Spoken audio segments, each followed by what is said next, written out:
अस्सलाम वालेकुम। मोहम्मद अज़हर सिद्दीक़ ऑफिशियल के साथ मोहम्मद अज़हर सिद्दीक़ हाज़िर खिदमत है।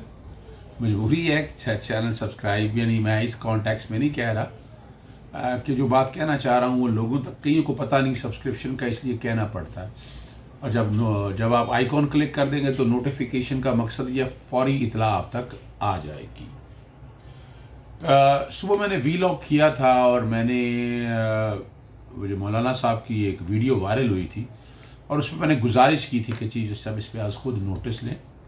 जस्टिस काजी फाइज साहब की बेगम ने थाने में दरख्वास्त जाए। मुझे अच्छा नहीं लगा कि इसे सियासी रंग दिया जा रहा था और सियासी रंग से बचना है, किसी इदारे की लड़ाई नहीं। और यही मैंने गुजारिश की थी। शुक्रगुजार हैं जनाब चीफ जस्टिस ऑफ पाकिस्तान जनाब जस्टिस गुलजार साहब का, उन्होंने इस मामले का आज खुद नोटिस लिया। क्लैरिटी आ जाएगी। किसी के जज्बात, किसी की ज़ुबान को रोका नहीं जा सकता, लेकिन रीज़नेबल रिस्ट्रिक्शन का प्रिंसिपल है। हम बड़ी बातें करते हैं ना, क्या इज़हार राय की आज़ादी है, लेकिन रीज़नेबल रिस्ट्रिक्शन का प्रिंसिपल पूरी दुनिया में अप्लाई होता है।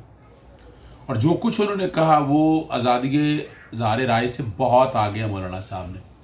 और जब टीवी में बातें हो रही होती हैं, आप अंदाज़ा लगाएं क्या कुछ नहीं, अदलिया की तौहीन हो रही है। जितने सियासतदान बड़े, हर एक ने देखा है, PMLN के नवाज शरीफ ने, मरियम ने, और उनमें से 3 लोगों को तौहीन अदालत में सज़ा भी हुई थी। ये रिकॉर्ड की बातें हैं।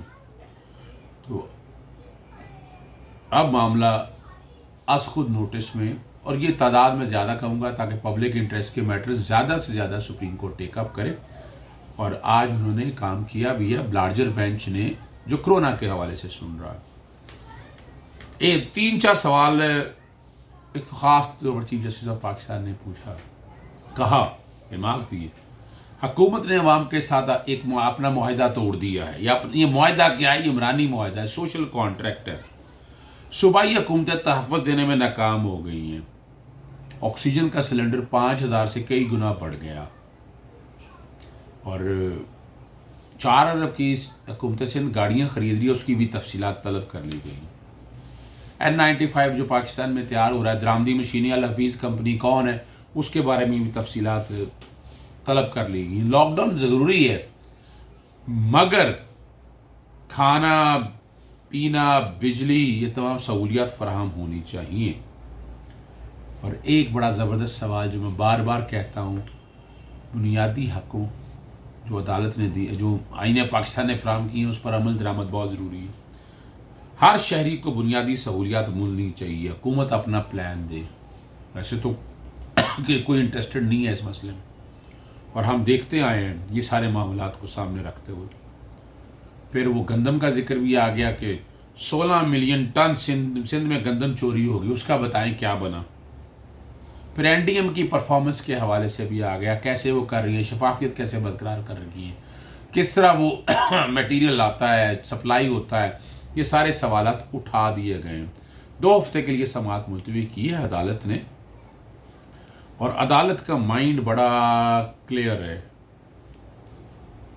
वो आर्टिकल 184 के दिए हुए पैरेट में बुनियादी हकूक़ का तहफ़्फ़ुज़ और matter of public importance, government तो कोई पूछ नहीं रहा ना, आपके सामने है ना, सवाल सामने है। कहाँ बुनियादी हक़ का तहफ़्फ़ुज़, कहाँ हकूक़ का तहफ़्फ़ुज़ फराहम किया जा रहा है? जिसका 2 दिल चाहता है वो कर रहा है। इसलिए आवाम को चाहिए कि इन मामलात को ज़्यादा से ज़्यादा कोर्टों के सामने लेके आए, और उम्मीद बड़ी है कि अदालतें बुनियादी हक़ का तहफ़्फ़ुज़ फराहम करेंगी और कर भी रही हैं।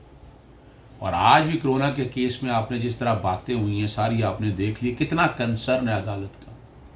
पैसे के ज़िया के साथ पैसे का नाजायज़ इस्तेमाल, करप्शन के कॉन्टेक्स्ट में अवामी हकूक़ का तहफ़्फ़ुज़ फराहम करना, ये वो सारी चीज़ें हैं जो रिकॉर्ड का हिस्सा हैं। तीसरी बात बड़ी सीमित ही है। बजट के इजलास में आज इमरान खान सब तकरीर कर रहे थे, वजाहतें दे रहे थे अपनी।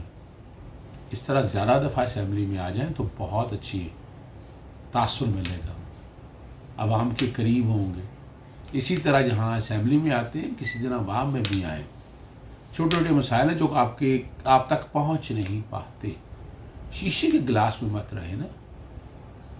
और जो भी नुक्ता नज़र है अच्छा एक्सप्लेन किया आज वफाकी वज़रा ने भी, कि पूरी दुनिया के अंदर माशी हालात क्या और पाकिस्तान माशी तौर पर कैसे बेहतर की तरफ। बहरहाल बेहतरी तो मौजूदा हालात में, लेकिन GDP और ये सारी चीज़ें آپ نے ایک ڈیٹ لمیٹیشن ایکٹ میں بار بار کہتا ہوں اور اس میں بھی میں مطالبہ کرتا ہوں چیزوں سے پاکستان میں کہ ڈیٹ لمیٹیشن ایکٹ پہ انفورسمنٹ پہ آ جائیں. 60% زیادہ قرضہ لے نہیں سکتے ہیں اور دیوالیہ کر دیا آپ لوگوں نے. غالباً آپ تو سن رہے ہیں 90% سے اوپر جا چکا ہے. تو کیا بنے گا اس ملک کا؟ اس کو روکنا ہے اور اس کے لیے عوام کو بھی ساتھ دینا ہے. اجازت دیجیے گا. بہت شکریہ. نئے ویلاگ میں دوبارہ ملاقات.